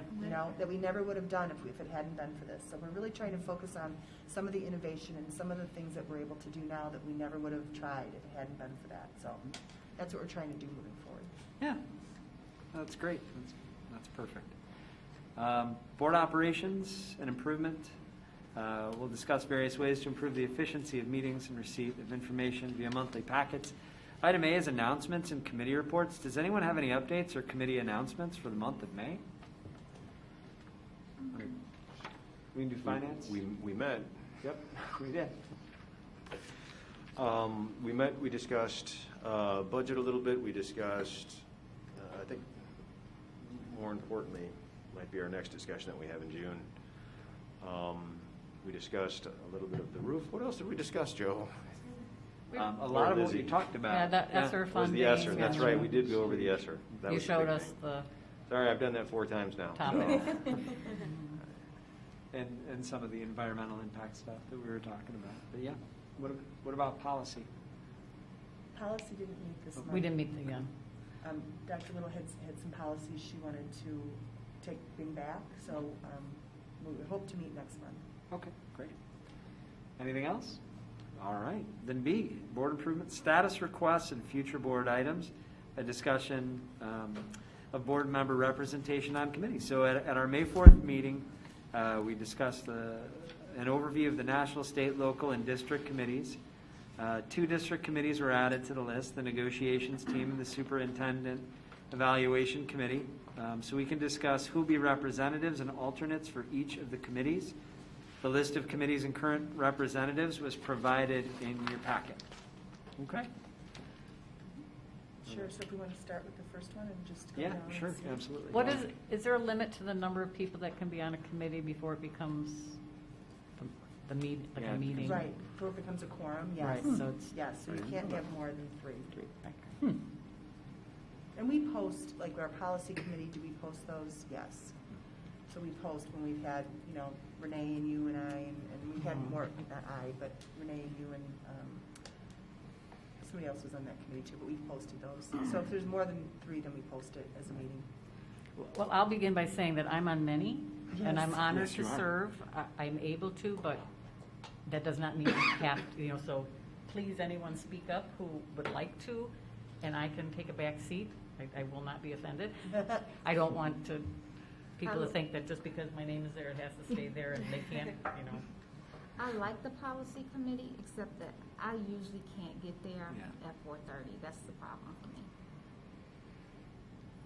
And the policy committee can be whatever time the board would like the policy committee to be. We've just adjusted it based on, you know, whoever board members were on the committee. So if anybody would like a different time, there's been years we've had it in the morning because people were able to come in the morning. There's been years we've had it after, you know, at 5 or 6 o'clock at night. So that's entirely up to the board. We'll be there. I think we kind of got what we were, kind of back when Terry was here, I think, Mhm. something, you know, and that's just what it's been. Right.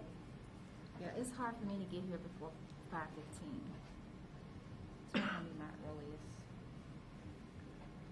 So should we let's just work Yeah. down the list. NSBA, so this is Carla, right, is our representative to the NSBA. And the IASB in her role as board president. I've been the alternate. I'm happy to continue to do that. Okay, anyone? Okay, all right, so Ed Red. Any volunteers for Ed Red? Ed Red meetings are normally during the day on Fridays, so that was part of the reason that, and now they're all virtual, so, you know, we can watch them virtually, but they are during the day, usually like can't remember which Friday, but a Friday during the month. So they're right in the middle of Friday, so I can't do that because of work, but is anyone interested? It's the sort of the way that we advocate for the district politically. I would be interested in that. Okay. Great, thanks. And I have the flexibility to attend. Okay. Great. It's really interesting. It is I gotta very say, interesting. yeah. I've got a lot of good topics.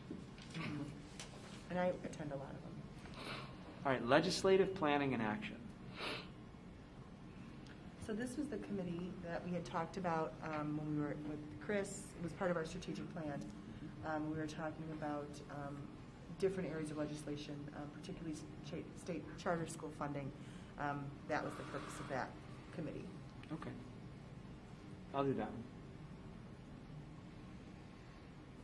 Okay. CEDAW, Special Ed District of Lake County. Me. Okay, I'm great. very interested in that. Kind of thought so. All right. All right, so our district committees, policy committee, once a month after school to discuss and revise policies in accordance with legal changes. Any volunteers for policy committee? What does it mean by after school? Like immediately after school? Sure. It can be whatever time the Okay. board would like it to be. Currently, we meet at 4:30. That's what time worked for Jen Hawk and Renee, people at the time, and Lizzie. But like I said, we could do it whatever time people would like to do it. We've been doing them, obviously, recently we've been doing them via Zoom. So it's worked out. People have been able to do it from their homes, so whatever the board would like. If we push it back a little bit, Sure. like 5:15, Sure, of course. then I'll do it.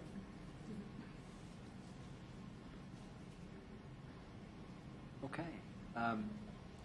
So. Wait, Laura has a question. Oh, yeah, go ahead. For policy, if we push it, are we still going to do it? What day do we want to do it on? So we normally do it on Thursday, the first that's Thursday fine. of the month. Is that what we do? Thursday? Second Thursday. Second Thursday. Does Still okay. 5:15 work for you, Lizzie? Mhm. Okay. And I do remember Carla mentioned she may be interested in this, so we could certainly check with her and see if she is. And 5:15 may work for her. Finance and facilities. I'll do this one. I'm in. Yeah, you mean Corey? Yeah, I've been really bad. I'm But sorry. if somebody would like to take my place, Jeffrey? That would be better. Did you volunteer? Yeah. Did you volunteer yet? I said, I still was, unless someone wanted to boot me off. Oh, okay. Okay. So Joe, Lizzie, and Corey? Yeah. The Woodland oh, wait, nope, skipped one. That's been happening. Community Relations District Pride. So that one is led by Stacy Anderson and Brooke, and again, it was part of our strategic plan. So I will say that I am open to any of the next three. Okay. I don't know, I don't want to bite off more than I can chew. Yep. The foundation's not going to be starting again until the fall, and those meetings are usually about like once a month. And the same thing with Community Relations and District Pride, those are once a month. Those are normally right after school, meaning about 4:15, only because there's a lot of teachers that are on that committee, so that's what's convenient for them. I bring my daughter with. Sure, and people do that. That's fine. There's nothing there that's, that you can't talk about in front of her, so, it's absolutely fine. Okay, then I'd like to do the Community Relations and District Pride. Great. For sure. And I did PTA, but I haven't really participated remotely. But I think either of you two have been involved in the PTA as parent, so I'm glad to have somebody more representative do that. I am very happy to do PTA. I'm Okay. very involved in the PTA, so You're there anyway, so it's I will be there anyway. And how many people do we need for community relations? Because I was also interested in that. You can certainly be on it, and sometimes it's nice if you work together and one's the alternate, so, Sure. if you've got, sometimes, and a lot of what happens sometimes is the meetings are all on the same day for some reason, and so it's great if somebody wants to be an alternate, that's fine too. Okay. You want to be which do you want to be the lead I would be on? the alternate. For which? Oh, for community relations. Okay. Then I can be the alternate for PTA. Okay. Perfect. Foundation? Any takers on the foundation? When did you say it's getting going? So, I've met with the current president, and we're hoping to get it going again in the fall. Okay. But the role would be that you would attend the meetings, and Corey, I think his hand just got raised. Yeah, I'll do it. I saw it. I did too. I'm doing it. I'm Either in. that or he was going like this. I'm in. No, Put my name it's a down. great group of people. They do amazing things for our students. And we really need to get it back up and running again. So it would be wonderful to have you represent on that committee. That would be fabulous. I think you'll enjoy it. Okay. Negotiations. I'll do this one. I'll still. And I believe Carla was doing it too, wasn't she? Yeah, she was I believe she interested said in she it. wanted. She did the last one, but not the one before. Right, so. so we could check. We were going to check with her tomorrow to see, so we can check with her on that. We could put a question mark. Yeah. Okay. Superintendent Evaluation Committee. I'll be an alternate. You be alternate, did you say? Great. I'll be alternate. Okay. I'll do this one. And that wraps it up. Wow, that went great. Super. Thank Yeah. I'm sorry, who was always on Superintendent? Joe, Renee, and Corey? Joe was he was the current member, and then Corey and Renee were the alternates. Okay. And that usually is with more than one person, so that might be the three of you together, or two of you together, or whatever. But you need more than one person? Yeah, Then it'll be me and Joe. great. Great. So I would assume that we would get more information about like EdRed, things like that you would send it what information you have to us. Yeah, so now that we know who's on each committee, we can certainly send you that information. So we'll send you everything on EdRed, and we'll send you that information. We'll, get you the contact times and dates. It won't be by tomorrow, but it'll be within the next, week or so, right? Okay, thank you. Item B is the discussion of the superintendent search process. So at our December 17th meeting, the board was provided with proposals from superintendent search firms to begin the process to find a replacement for Dr. Casey at the end of her tenure in 2022. At that time, the board asked the discussion to be postponed until the new board was seated in May. The board will begin the discussion of the process and let the administration know if there's any information needed. So we're going to talk about it and let you know. you have anything to?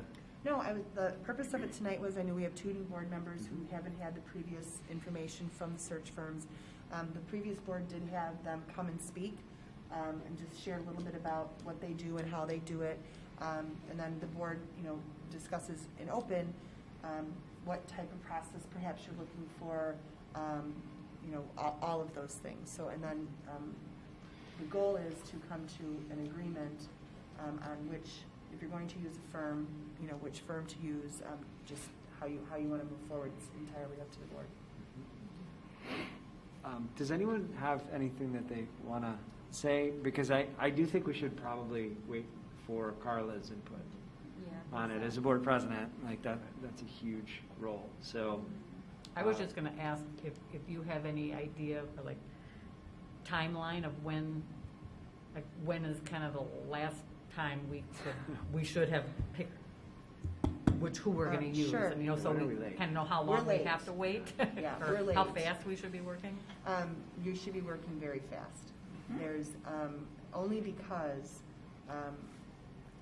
the timelines of everybody. Many times they name the person. I was named 1.5 years before I took the position.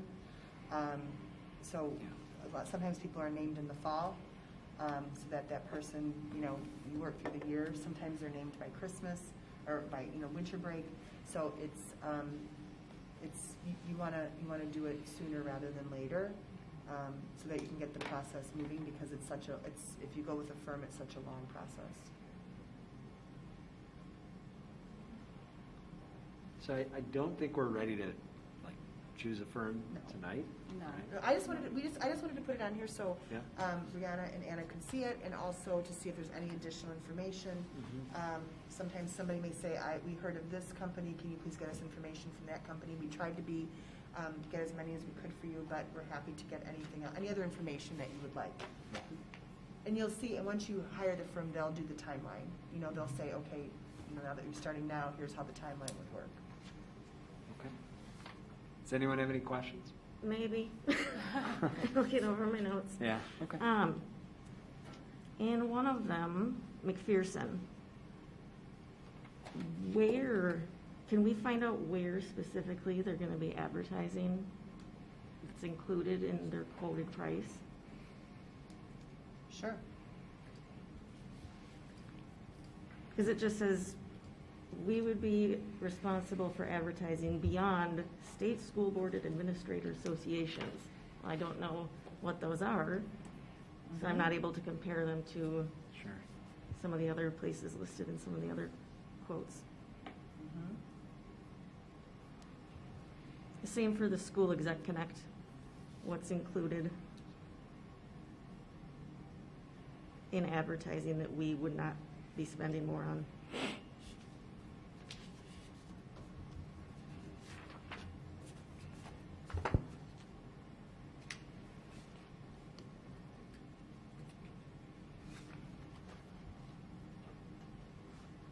Any other questions or no? Okay. Let's move forward. Great questions. The discussion of school board governance recognition. So an email was received May 13th from IASB, making the district aware that the school board governance recognition application is due by August 1st. The board will discuss our desire to apply for the recognition. The application was in the packet. Would you like to apply for the recognition? Did we not start this We last year and talked had about it? it last year, and they changed the requirements. So in the past, you had to have 2 trainings from ISBE, and we did one previously when I began. From everything we could read, they've taken the 2 training requirement away. But as we read through it, it's a board decision, but I would love for you to consider it. Do we qualify? I think you do. I think we had decided last time that I the think only we thing do. we were missing was the training Right. component, and that's why we did it. I think we do. And it's certainly something that what I would ask for is a couple of board members to work with my team and I, because there's a lot of writing that goes along with this. So it's a lot of work. So if it's something the board wants to do, then we would need somebody that's willing to help us with the time to do this. I nominate Joe. Yeah, I'll volunteer. Yeah. He's Wow. perfect at writing. He is. Thank you. Yeah, I would be happy to help. Does anyone want to Okay. join me? Probably Carla. Did you say probably Carla? Yeah. She's that kind of nerdy one. Yeah. Great. I'm super fortunate. I've got extremely skilled writers too, with, you know, people that you're looking at right now in the Yeah. audience. Yeah, So they are. I can write you a legal brief. Yep. Right, right. So it's great to have different people that write in different styles when you're writing something like this, and we all, you know, we would write in different styles, so that would be great. So, okay, if the board would like us to do this, I think we should go for it. Okay, let's do it. Okay. Joint Annual Conference Registration and Attendance. Registration and housing for the Joint Annual Conference in Chicago, it's November 19th through the 21st, opens June 8th. At this time, IASB is planning on an in-person conference. Housing fills up quick. Administration would like for attendees to be in the same hotel that they are staying overnight. So they're asking for consensus on the hotel and those who are attending, so Laura can register everyone on June 8th. Amizi, does anyone have any preferences for that? It's a great conference. It's really important. Over the years, I have tried to commute to it, go early in the morning, and it's just like it's a sea of people. It's crazy. It is better to stay overnight if possible so that you can be fresh and ready for a full day of sessions. So I strongly recommend that, but I have no preference for which hotel we stay in. Where did we stay last Nor time? do I. Yeah. Where did we stay last time? We stayed at the Fairmont once, and we stayed, several times, and we stayed at the Hilton. Hyatt. Hyatt. Hyatt. I like the Hyatt, but I don't care. I do know. Can I- Sure, of course. I do know that the Hyatt is where the Hyatt is where the conference is held, so that particular hotel is extremely busy. I know that there have been members who are still on the board who would prefer not to stay at the Hyatt just for that reason. I think it's the Fairmont that's a little quieter. Fairmont is definitely quieter, That's yes. Yeah, I like that. I like the quiet. I agree. I think I like the Fairmont better just because it's less congested and it's easy to get Yeah, it's right to everything there. else is in walking distance, so. It's a half a block from the Hyatt. I mean, so the it's- elevators at the I Hyatt. That was like the the issue. quieter one. Which one is the darker one? The Hyatt. The Hyatt is the darker one? I think. Fairfield Where do I is get my very best small. Where what? My best jokes. Yeah, where does she tell her best jokes? Oh, I have to think of where That's that both. was. That's everywhere. That's everywhere. Yeah. I mean, is either one considerably more I'll go expensive with would be I think Yeah, the so Fairmont. Laura, The Fairmont's shopper, actually the cost us. costs are fairly they're very similar, very similar. It's usually within a $20 price range for the hotels. And what they usually will do, what IASB will usually do, will give you a conference rate. And those rates usually do stay pretty much the same throughout all of the hotels, who they're supporting. If there is a difference in price, it's, like I said, probably $10 to $20 per pretty night. minimal. It's typically the weekend when the holiday lights parade or whatever that is. Yes. And so many families are at the Hyatt too, so it becomes It is. congested even more so with families and school board people. Yeah, that sounds like consensus to me. Is that? So I just want to make sure we hear from everybody that everybody is Yeah. interested for which nights, Friday night, Saturday night. The conference goes into Sunday morning. If there's sessions you'd like to attend Sunday morning, some people leave Saturday after the last session. Some people stay and we'll do we have other things that happen at night. But so I just want to know if everybody is interested Friday night and Saturday night. I can't do the hotel that weekend, so I'll just do the registration for the conference. Okay. And I I believe that will the be conference interested. itself is Saturday, correct? But Friday has a lot of Right. pre-conference sessions, half-day, morning session, afternoon session, and all-day session. So you don't have to go on Fridays Right. either. Right. During the day, Some you people could come come down by to the night, Saturday. or you could come Saturday morning. Yeah. Anna, what would you like to do? I would say Friday and Saturday. Okay. Same. Okay. Same, Friday, Saturday. I'll do both. Okay. You're doing both? Yeah, me too. And Carla, I'm sure will. I'm sure Carla will do both. Yep. Okay, so we'll keep you posted once we hear from them on where we're allowed to go. So did we decide on the Fairmont or the Hyatt? I heard the Fairmont. Fairmont. That's what I heard too, but I just Okay, want to yeah. I confirm, would so, definitely okay. prefer that, yeah. Okay, It's a great wonderful. conference, And too. is this the one where Cube is? Yeah. And we've got our presenter. Yeah, and Brooke and Yeah, Carla. and Brooke and Carla, yeah. Okay. E, Gurney Days update. This is for you. So we will know as for sure June 1st, but it is looking really good that we're going to have Gurney Days again this year. So nothing is finalized, but we are hoping that that's going to happen. So I've contacted our middle school band, and they're super excited to get the band back together and be ready for Gurney Days. We're being cautious until June 1st to hear. It's going to be modified. What I'm hearing is it's going to be modified. It's not through the Gurney Days Corporation anymore. It's through the Park District. So they're not, for example, they're not going to have the carnival rides they've had in the past. They are going to have the parade. They are going.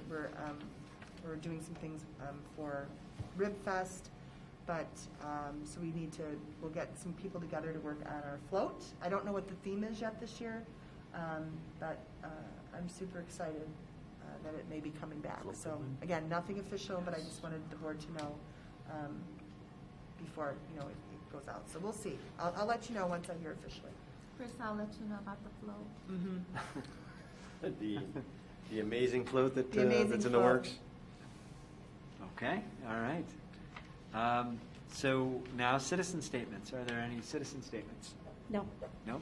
Okay. Do we have any need to return to closed session? I don't think we We do not. No. Okay. So can I get a motion to adjourn the May 20th, 2021 governing meeting? So moved. Second. Okay, roll call vote. Lizzie, Yes. Renee, Yes. Corey, Yes. Anna, Yes. Brianna, Yes. Carla. Motion carries 6-0. I didn't get to vote on that. Oh, did you say Joe? Yes. Oh, my goodness, I am so sorry, That's Joe. okay. Yeah, Joe? no, it was never in doubt, yes. Thank you. Thank you. Thank you, All right, thanks, everybody. everybody. Have a good night. All right, good night. Hey, great first board meeting. Nice job.